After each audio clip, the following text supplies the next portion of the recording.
দিয়ে মন্ত্রমুগ্ধ কণ্ঠ দিয়ে তেলাওয়াত করতে লাগলেন এশার সালাতে। ওমরে ফারুক দুলতে লাগলেন। ওমরে ফারুক যত শুনেন অবাক হয়ে যায়, যত শুনেন অবাক হয়ে যায়, যতই শুনে অবাক। কিরে? কারণ তিনি আরবি ভাষা বুঝতেন। এত সুন্দর শব্দের গাঁথুনি, এত প্রাঞ্জল বর্ণনা, এত সুন্দর অন্তমিল, এটা কবিতা না হয়ে পারে না।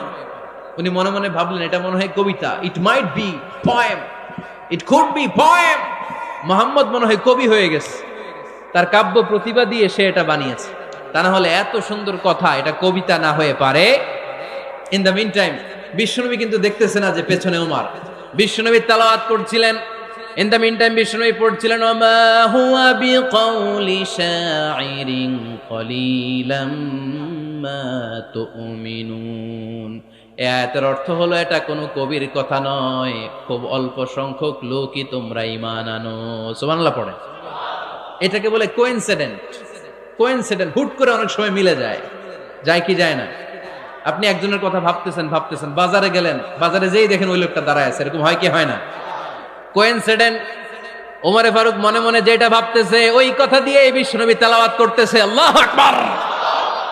বিশ্বনবী যে আয়াত তেলাওয়াত করছিলেন, আয়াতের অর্থ হলো এটা কোনো কবির বানানো কবিতা না, খুব অল্প সংখ্যক লোকই তোমরা ঈমান আনো। ওমরে ফারুক আটকে উঠলেন, থমকে দাঁড়ালেন। ঘটনা কি? আমি মনে মনে ভাবলাম, কিরে এত সুন্দর কথা, এটা তো মানুষের কথা হতে পারে না, এটা নিশ্চয়ই কবিতা, কবির কথা। কিন্তু মুহাম্মদ এখন আবার পড়তেছে ওমা হুয়া বিকাউলি শাইর, এটা কোনো শায়েরের, কবির কথা নয়।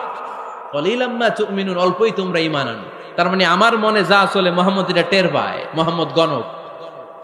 নাউজুবিল্লাহ পড়বেন না? মুহাম্মদ অনেক বড় মাপের একজন গণক।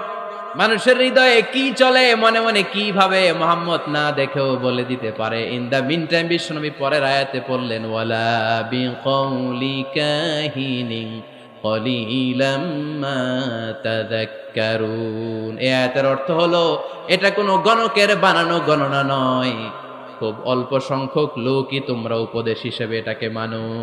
সুবহানাল্লাহ পড়েন। এবার আর ওমরে ফারুকের সহ্য হয় না, কি আজীব তামাশা। প্রথমে মনে করলাম কবিতা, মোহাম্মদ কয় কবি না, সে কবি না, এটা কবিতা না। তারপরে ভাবলাম সে গণক, সে আয়াত পরে পরে বলে দিল এটা গণনা নয়। তাহলে এটা কি? এটা কি কবিতাও না, গণনাও না, তাহলে এটা কি? বিশ্বনবী তখন বললেন তানজিলুম মির রাব্বিল আলামিন। সুবহানাল্লাহ পড়েন। পরের আয়াত ছিল তানজিলুম মির রাব্বিল আলামিন।